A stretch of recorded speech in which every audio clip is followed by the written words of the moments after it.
28. మత్తయి 15వ అధ్యాయము 28వ వాక్యము. இயேசு அவளுக்கு பிரதியுத்தரமாக, ஸ்திரீயே, உன் விசுவாசம் பெரிது, நீ விரும்புகிறபடி உனக்கு ஆக கடவது என்றார். அந்நேரமே அவள் மகள் ஆரோக்கியமானாள். Praise the Lord. கர்த்தருக்கு ஸ்தோத்திரம். దేవునికి స్తోత్రములు. நம்முடைய ஜீவியத்தில் தெய்வீக சுகத்தின் வல்லமை கிரியை செய்யாமல் இருப்பதற்கான ஒரு முக்கியமான காரணம் நம்முடைய விசுவாச குறைவு. One important reason for the power of divine healing not to work in our life is a lack of faith. మన యొక్క జీవితంలో దైవిక స్వస్థత క్రియ చేయకుండా ఉండటకు ఒక కారణం ఏమిటంటే మన యొక్క అవిశ్వాసమే. அற்புதங்கள் அதிசயங்களை கண்டு பல ஆண்டுகள் ஆகிறது. ஆகையால் இன்றைக்கு நம்முடைய வாழ்க்கையில் தேவன் அதே பைபிளில் அவர் எழுதி வைத்திருக்கிற அதிசயங்களை என்னுடைய வாழ்க்கையில் செய்வார் என்கிறதான விசுவாசம் அற்று போயிற்று. So many years have gone since we have seen miracles and wonders, the miracles that are written in the word of God. We do have a doubt that whether it will take place in our lives. అద్భుతములు ఆశ్చర్యములు చూసి చాలా సంవత్సరములు గతించిపోయినవి. అందువలన ఆ యొక్క జీవితంలో ఈ యొక్క లేఖనములో రాసినటువంటి ఆ యొక్క కార్యములు చేయగలడా అని చెప్పి నమ్మకము కోల్పోయి ఉన్నారు. விசுவாசிகள் என்று பெயர் பெற்றாலும் இல்லாத ஒரு காரியம் விசுவாசம்தான். Though we are called as believers, the thing that we don't have is this faith. విశ్వాసులు అని చెప్పి పేరు పొందినప్పటికీ కూడా వారిలో లేని కార్యము విశ్వాసమై ఉన్నది. தேவனுடைய சுகமளிக்கும் வல்லமையை அனுபவிப்பதற்காக மிகவும் அவசியமான ஒரு காரியம் விசுவாசம்தான். One essential thing that we need for the power of divine healing is to work in us is his faith. దేవుని యొక్క స్వస్థపరిచే శక్తిని అనుభవించేటువంటి ముఖ్యమైన కారణం ఏమిటంటే విశ్వాసమైనది. சில நேரத்தில் நாம் ஜெபிக்கிறோம், ஆனால் ஜெபம் போதாது. In some occasions we pray, but this prayer is not sufficient. కొన్ని సందర్భములో మనం ప్రార్థించుచున్నాము, అయితే మన యొక్క ప్రార్థన మాత్రం చాలదు. விசுவாசித்தால் தானே ஜெபிக்க முடியும், உண்மைதான். ஜெபமே ஒரு விசுவாசத்தினுடைய வெளிப்படுத்தல், ஒரு அடையாளம் தான். ஆனால் அந்த விசுவாசம் போதாது. Only if we believe that we can pray, prayer itself is a symbol of faith, but that prayer is not sufficient. విశ్వసించినందువలనే మనము ప్రార్థించుచున్నాము, ఆ యొక్క ప్రార్థనే విశ్వాసమునకు సాదృశ్యము అనబడుచున్నది. అయినప్పటికీ కూడా అటువంటి విశ్వాసము చాలదు. இயேசு பலரை பார்த்து உன் ஜெபத்தின்படி ஆக கடவதென்று சொல்லாமல் உன் விசுவாசத்தின்படி ஆக கடவதென்று சொன்னார். Looking at many, Jesus did not say let it be done according to your prayer, but he said let it be done according to your faith. యేసుక్రీస్తు కొంతమందిని చూసి మీ యొక్క ప్రార్థనకు తగినట్లుగా జరుగునని చెప్పకుండా నీ యొక్క విశ్వాసము తగినట్లుగానే జరుగునని చెప్పినాడు. நாம் ஜெபித்து ஜெபித்து ஏதோ ஒன்று நடக்க வேண்டும் என்று அவரிடத்தில் போய் காத்திருக்கிறோம், அது போதாது. We pray saying that something should take place and therefore we tarry in his presence, but that is not sufficient. మనము ప్రార్థించి ఏదో ఒక కార్యము జరగవాలని చెప్పి కనిపెట్టుకొని ఉన్నాము, అయితే అది చాలదు. ஆண்டவரே என்னை சுகமாக்கும் என்று ஜெபிக்கிறோம், ஆனால் அது போதாது. ஆண்டவர் என்னை சுகமாக்குவார் என்கிறதான விசுவாசம் மிகவும் அவசியமா இருக்கிறது. We pray to the Lord saying that Lord heal me, but that will not suffice, but we need to have faith that the Lord shall heal us. ప్రభువా నన్ను స్వస్థపరచుము అని చెప్పుచున్నాము, అది మాత్రము చాలదు. కానీ ప్రభు నన్ను స్వస్థపరుస్తాడు అని చెప్పవలెనే. இந்த விசுவாசம் நம்முடைய ஜீவித்தில் வளர வேண்டும். This faith should increase in our lives. ఈ యొక్క విశ్వాసమైనది మన యొక్క జీవితంలో అభివృద్ధి చెందవలెను. வியாதி சிறிய வியாதியா இருக்கிற வரைக்கும் தெய்வீக சுகத்துக்காக நின்று பார்ப்போம். Until that sickness is a small thing, we also take effort to stand for divine healing. వ్యాధి అయినది చిన్న వ్యాధిగా ఉన్నంత కాలమును కూడా దైవిక స్వస్థత కొరకు కనిపెట్టుకొని చూసేదము. அந்த வியாதி ஒரு பெரிய வியாதியாக மாறும்போது, இல்லை என்றால் கொஞ்ச நாட்களாக விடுதலை இல்லாமல் இருக்கும்போது ஒரு பயம் வருகிறது. When that sickness increases, or if we have sickness for a long time, then we get a fear. ఆ యొక్క వ్యాధి అయినది గొప్ప వ్యాధిగా మారినప్పుడు, కొన్ని దినములు వ్యాధికి స్వస్థత లేనప్పుడు భయపడేదమే. பயம் நமக்குள்ளாக தானா வருகிறது மாத்திரமல்ல, நம்மை பயப்படுத்த சில நல்ல விசுவாசிகளும் இருக்கிறார்கள். Not only we have fear within ourselves, but there are also good believers who instill that fear in us. భయము ఉన్నది మన జీవితంలో వచ్చినది మాత్రమే కాదు, గాని మన భయపరచుట కొరకు కొంతమంది మంచి విశ్వాసులు ఉన్నారు. பேரு விசுவாசி அவர்கள் வாக்குத்தத்தங்களை சொல்லி கவலைப்படாதீர்கள், உங்களுக்காக ஜெபிப்போம் என்று சொல்வதற்கு பதிலாக என்னாமோ தெரியல, கொஞ்சம் செக்கப் பண்ணிக்கோங்க, ஊழியர்களுக்கு குடும்பம் இல்லை, உங்களுக்கு எனக்கு தான் குடும்பம் இருக்கு, அவங்க பிரசங்கம் பண்ணிட்டு அவங்க நல்லா இருப்பாங்க, நீங்க தான் கஷ்டப்படணும், தயவு செய்து என்ன கொஞ்சம் பார்த்துட்டாவது வாங்க. They are called as believers. Instead of saying that confess the promises and the Lord shall heal you, they say that we don't know what is the problem that you have. Servants of God, they don't have family, therefore you just go and have a small checkup. వాగ్దానములు చెప్పి మీ కొరకు ప్రార్థించుతాము అని చెప్పట్లేదు, కానీ ఏమవుతాదో తెలియదు. అయితే ఆ యొక్క సేవకులకు ఏమిటి వారు చెప్పెదరు, వారు బాగుండెదరు, మీకే కదా కుటుంబం ఉన్నది, అందువలన కొంచెం చికిత్స చేసుకోండి అని చెప్పెదరు. சில வருடங்களுக்கு முன்பாக என்னுடைய கண்ணில் ஒரு சதை வளர ஆரம்பித்தது. A few years later there was a small growth in my eye. కొన్ని సంవత్సరముల క్రిందట నా యొక్క కంటిలో ఒక పొర పెరుగుట ఆరంభించినది. அது உள்ளிலிருந்து வளர்ந்து வளர்ந்து நான் கண் திறந்தாலும் வெளியே பார்க்கக்கூடிய விதத்தில் அது வெளியே வர ஆரம்பித்தது. It was grown to such an extent even when I opened my eye that was visible even outside. లోపల నుంచి పెరిగి పెరిగి నేను కన్ను తెరిచినప్పటికీ కూడా బయట చూసే రీతిగా అది పెరిగి ఉన్నది. என்னுடைய கண்ணை இப்படி திறந்தால் உள்ளிலிருந்து ஒரு சிறிய நாக்கை போல் அது தொங்கிட்டு இருக்கும். When I opened my eye, it was stretching forth like that of a tongue outside. కన్ను తెరిచినప్పుడు అది ఒక చిన్న నాలుక వలె అది వేలాడుచుండును. அடிக்கடி ரத்தம் வரும். Often blood came out. సారికి దానిలోంచి రక్తం వచ్చును. அங்கே பைபிள் ஸ்டடி நடத்திட்டு இருக்கும்போது இப்படி டிஷ்யூ பேப்பர் வச்சு அந்த ரத்தத்தை எல்லாம் எடுத்துட்டு இருக்கணும். When I was conducting Bible study itself, I used to take that blood with a tissue paper. Bible study జరుగుతున్నప్పుడే నేను టిష్యూ పేపర్ తీసుకొని ఆ విధంగా తుడుచుచూ ఉంటాను. அதை வச்சுட்டு ஒரு விசுவாசி வீட்டுக்கு நான் போனேன். With that I went to a believer's house. దానితో కూడా ఒక విశ్వాసి ఇంటికి వెళ్ళి ఉంటిని. அவங்க ஒரு nurse. She was a nurse. ఆమె ఒక నర్స్ అయి ఉన్నది. அவங்க பார்த்துட்டு பிரதர் இது என்ன இது அப்படின்னு கேட்டாங்க. As soon as she saw, she said, "Brother, what is this?" ఆమె నన్ను చూసి బ్రదర్ ఇదేమిటి అని అడిగినది. தெரியல, என்னமோ வளர்ந்துட்டு இருக்கு கொஞ்ச நாளா. I said, "I do not know what it is, but some growth is seen." తెలియలేదు, కొన్ని రోజులుగా ఏదో పెరుగుచున్నది. ஐயோ, இது சின்னதா இருக்கும்போதே நீங்க எடுத்துக்கணும். You should have taken when it is small itself. ఇది చిన్నదిగా ఉన్నప్పుడే మీరు దాన్ని తీసివేయవలెను. ஒன்றும் இல்லை, கொஞ்சம் உங்களுடைய உமிழ்நீரை எடுத்து அப்படி கண்ணுக்கு மேலே தேய்ச்சிருந்தா வந்திருக்கும். It is enough if you just take a spittle and apply it upon your eyes, then it will come out. ఏమీ లేదు, మీ యొక్క ఊము తీసి కొంచెం దానిపైన రుద్ది ఉంటే వచ్చి ఉండును. இனி அது வளர்ந்துட்டே வரும், வளர்ந்து வளர்ந்து கண்ணே மூடிடும் அப்படின்னு சொல்லிட்டாங்க. It will just grow and it will cover your eyes, she said. అది పెరుగుతూ వచ్చును, పెరిగి పెరిగి కన్ను మూసివేయను అని చెప్పి ఉన్నది. ஆனா ஒரு காரியம் செய்யலாம்னு சொன்னாங்க. But she said that you can do a thing. అయితే ఒక కార్యం మాత్రం చేయవచ్చును. நான் ஒரு நாள் வரேன், I'll come one day. నేను ఒక రోజు వచ్చేదను. ஒரு கத்திரிக்கோல் வச்சு கண்ணை தூக்கிட்டு அதை வெட்டி போட்டுரு அப்படின்னு சொன்னாங்க. I'll cut it out with a scissors, she said. కత్తిరి తీసుకొని ఆ యొక్క కన్ను తెరిచి దాన్ని కత్తిరించదనని చెప్పి ఉన్నారు. ஏமா வலிக்காதா? Will it not pain? అది నొప్పి ఉండదా? வலிக்கதான் செய்யும் அப்படின்னு சொன்னாங்க. She said that you'll have pain. నొప్పి ఉండును అని చెప్పి ఉన్నది. ஆனா 2 நாள் நீங்க படுத்துட்டே இருக்கணும், கண்ணுல கொஞ்சம் ஐஸ் வச்சுட்டா 2 நாள் பொறுத்து சரியாயிடும்னு சொன்னாங்க. 2 days you have to just lie down. You'll get all right if you shall keep ice for 2 days upon your eyes. అయితే 2 రోజులు ఆ విధముగా గుచ్చుచూ ఉండును, అయితే ఐస్ పెట్టినట్లయితే సరిగా మారునని చెప్పి ఉన్నది. அது கேட்ட உடனே என்னுடைய ஹார்ட்டுடைய ஸ்பீடு கொஞ்சம் கூடி போயிடுச்சு. As I heard, the beating of my heart increased. అది విన్న వెంటనే నా యొక్క గుండె కొట్టుకునుట వేగముగా మారి ఉన్నది. ஐயோ, இப்படிதான் செய்யணுமா? Should I do all this? ఈ విధంగా చేయవలేనా? மனுஷனுடைய வார்த்தைகள் தவறான வார்த்தைகளை போட்டா வந்தால் விசுவாசத்தையே கொலை செய்யக்கூடியதான மரணத்துக்கு ஏதுவான வார்த்தைகளாகவும் வரலாம். If man shall put out wrong words, then it shall even kill our faith, and it shall be as words of death. శ్వాసము మాటలు ఈ విధముగా తప్పైన మాటలు వచ్చినట్లయితే మరణములకు తగినటువంటి చంపివేసేటువంటి మాటలు కూడా రావచ్చును. அன்னைக்கு ராத்திரி நான் போய் ஜெபிச்சேன். On that night I went and prayed. ఆ యొక్క రాత్రి వెళ్ళి నేను ప్రార్థించున్నాను. 2 மணி நேரம் தான் ஜெபிச்சேன். 2 மணி நேரத்துல பயமே போயிடுச்சு. I just prayed for 2 hours only, and within that I lost that fear. 2 గంటల సేపు మాత్రమే ప్రార్థించున్నాను. 2 గంటల సేపు లోపలనే ఆ యొక్క భయము పోయి ఉన్నది.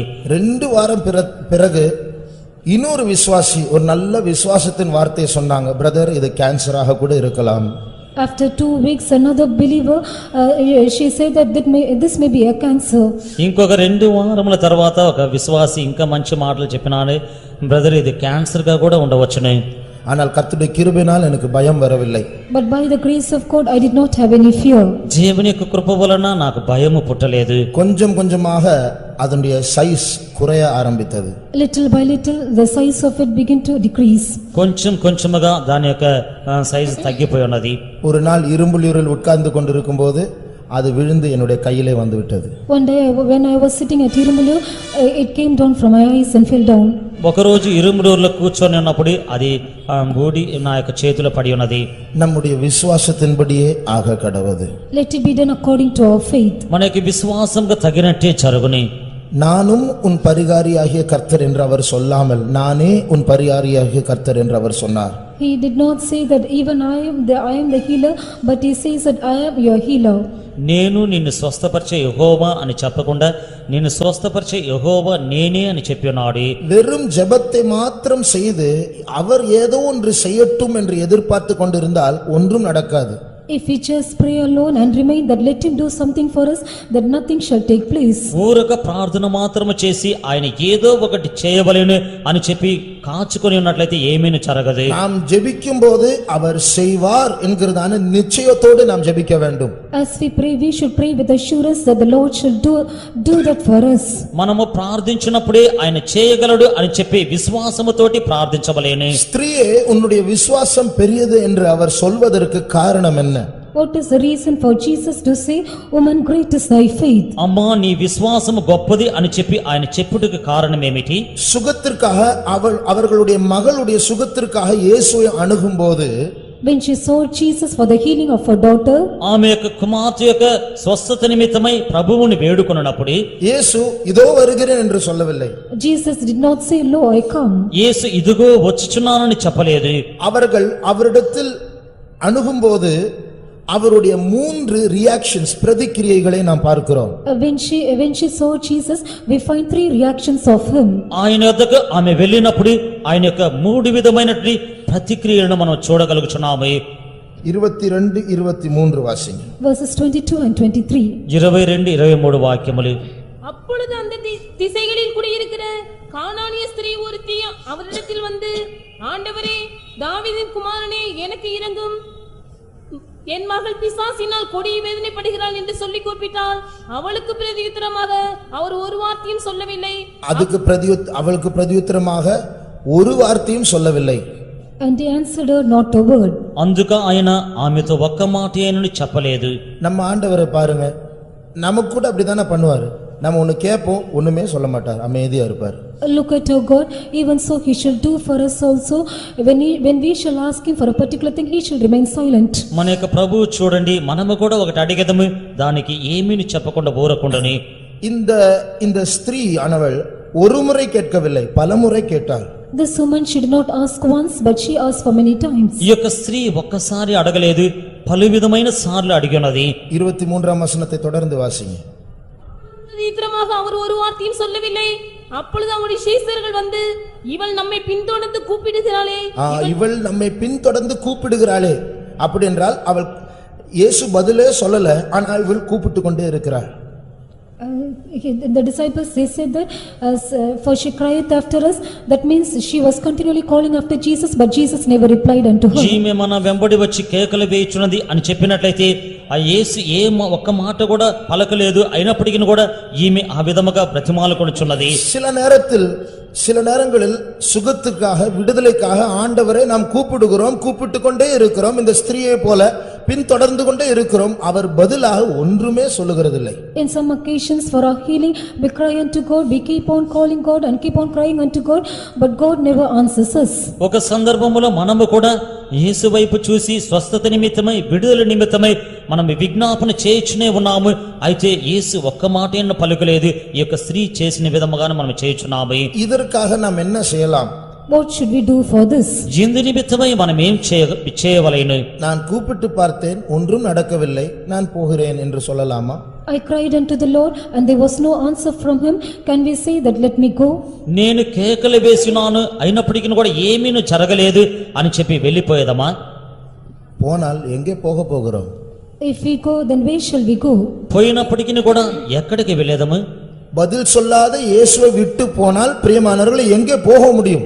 If we shall forsake and go from Jesus who never answers us, where shall we go? ఏమీను మాట్లాడలేదని చెప్పి ప్రియమైన వారలారా యేసుని విడిచిపెట్టి వెళ్ళినట్లయితే మనం ఎక్కడికి వెళ్ళేదము? எபிரேயர் 10ஆம் அதிகாரம் 38 39. Hebrews chapter 10 verses 38 and 39. హెబ్రీయులు 10వ అధ్యాయము 38 39 వాక్యములు. விசுவாசத்தினாலே நீதிமான் பிழைப்பான், பின்வாங்கி போவானானால் அவன் மேல் என் ஆத்துமா பிரியமாயிராது என்கிறார். நாமோ கெட்டு போக பின்வாங்கிறவர்களாயிராமல் ஆத்துமா ஈடேறி விசுவாசிக்கிறவர்களாய் இருக்கிறோம். விசுவாசத்துக்கு விரோதமான ஒரு காரியம் பின் வாங்குவது. Contrary to faith is drawing back. విశ్వాసమునకు విరోధమైనటువంటి కార్యమే వెనుక తీయనదై ఉన్నది. கூப்பிட்டுக்கொண்டே பின்தொடர்வது விசுவாசம், சலிப்படைந்து பின் வாங்குவது அவிசுவாசம். Calling and persuading is faith, but getting vexed of calling is backsliding. విజ్ఞాపన చేయొచ్చు వెంబడించినది విశ్వాసమైనది, అలసిపోయి వెనుకకు తిరుగునది అది అవిశ్వాసమైనది. ஆகையால் நம்முடைய விசுவாசத்தை தேவன் சில நேரத்தில் பரீட்சை பார்ப்பார். Therefore in some occasion God shall try our faith. కొన్ని సమయములో మనకి విశ్వాసమును కూడా దేవుడు పరీక్షించును. நம்முடைய விசுவாசம் எந்த அளவில் வளர்ந்திருக்கிறது? To what extent our faith has grown. మనకి విశ్వాసము ఎంతగా అభివృద్ధి చెందుచు ఉన్నది. கொடுத்துக்கொண்டே இருந்தால் குழந்தைகளாகவே இருப்போம். If we shall continually give, then we shall be as babes. మనకు ఇచ్చుచునే ఉన్నట్లయితే మనము పసిబిడ్డల వలె ఉండేదము. ஆண்டவர் சில நேரத்தில் கொடுக்காமல் இருப்பார் நம்முடைய விசுவாசத்தை சோதிப்பதற்காக. In some occasions God may not give us in order to try our faith. కొన్ని సమయములో ప్రభువు మనకు అనుగ్రహింపకుండా ఉండునది విశ్వాసమును అభివృద్ధి చెందించుట కొరకు. இந்த நேரத்திலும் இங்கே வந்திருக்கிற விசுவாசிகள் மத்தியில் நான் ஆண்டவரை எத்தனையோ முறை கூப்பிட்டேன், ஒரு பதிலையும் காணோம். அவருடைய சத்தத்தை கேட்டு எத்தனையோ நாட்கள் ஆகுகிறது, போதும் போதும் என்று ஒரு சலிப்புக்குள் வந்திருக்கிறீர்களா? Even among the believers who have come here to say, they say that I have called upon God in many occasions, but He has not answered unto me. Is there anyone who has been vexed of calling God again and again? ఇప్పుడు ఇక్కడికి వచ్చినటువంటి వారిలో కూడా దేవుని యొద్ద నేను ఎన్నో సార్లు విజ్ఞాపన చేస్తున్నాను, అయినప్పటికీ కూడా ఏమీను ప్రత్యుత్తరం ఇవ్వలేదు, చాలు అని అలసిపోయినాను చెప్పి అనుకొనుచున్నారా? அன்புள்ள இயேசு பரிகாரியாக அழைக்கப்பட்டவர், நன்மை செய்கிறவராக சுற்றி திரிந்தவர். இப்பொழுது நம்முடைய விஷயத்தில் பதில் சொல்லாதவரை போல் தோன்றும் போது நாம் என்ன சொல்ல போகிறோம்? Loving Jesus who has been called as a healer and as one who has doeth good, and if he remains as one who is not answering in our matter, then what is the answer that we are going to give unto him? ప్రియమైనటువంటి యేసు స్వస్థపరిచే యెహోవా అని పిలువబడినటువంటి ఆయన, మేలు చేయుట కొరకే తిరుగుచున్నటువంటి ఆయన మనకి ఏమీ చేయలేదంటే మనం ఏమి చెప్పబోచు ఉన్నాము? நாம் இப்பொழுது வாசித்தது போல நான் பின் வாங்கினால் அழிவுதான் சந்திப்போம். As we read, if we shall draw back, then we shall reach destruction. మనం ఇప్పుడు చదివిన విధముగానే వెనుక తీసిన యెడల నాశనము పొందేదము. பின் வாங்கினால் அழிவு, அவரை பின் தொடர்ந்தால் பதிலை காணோம், என்ன செய்வது? If we shall draw back, then we shall face destruction, but when we call after him, there is no answer. Therefore what shall we do now? వెనుక తీసిన యెడల నాశనము, వెంబడించిన యెడల ఆయన ఏ యొక్క ప్రత్యుత్తరమును ఇవ్వట్లేదు, ఏం చేయగలము? நாம் ஒன்றுதான் செய்ய முடியும். We can do one thing. మనము ఒకటి మాత్రమే చేయగలము. இப்பொழுதும் ஆண்டவரே, இன்னும் நாங்கள் எல்லாரும் உம்மையே விசுவாசிக்கிறோம் என்பதற்கு அடையாளமாக நாம் எல்லாரும் சேர்ந்து ஒரு பல்லவியை பாட போகிறோம். As a sign to say, Lord, even now I believe thee, we are all going to sing a chorus. ఇప్పుడు కూడా ప్రభువా మేమందరమును కూడా చేరి నిన్ను మాత్రమే విశ్వసించుచున్నామనే దానికి సాదృశ్యముగా ఒక పల్లవిని పాడబోచున్నాము. ஆண்டவரே, நீர் பதில் சொன்னாலும், நீர் அமைதியா இருந்தாலும், நீர் கிரியை செய்தாலும் கிரியை செய்யாவிட்டாலும் எங்களுடைய தீர்மானம் இதுவே. Lord, whether you answer or whether you do not answer, whether you work or whether you remain without working, Lord, if this is our reaction. ప్రభువా నీవు ప్రత్యుత్తరం ఇచ్చినప్పటికీ ఇవ్వకపోయినప్పటికీ కూడా, క్రియ చేసినప్పటికీ చేయకపోయినప్పటికీ కూడా మేమందరము కూడా ఈ విధముగా చెప్పుచున్నాము. நீரல்லால்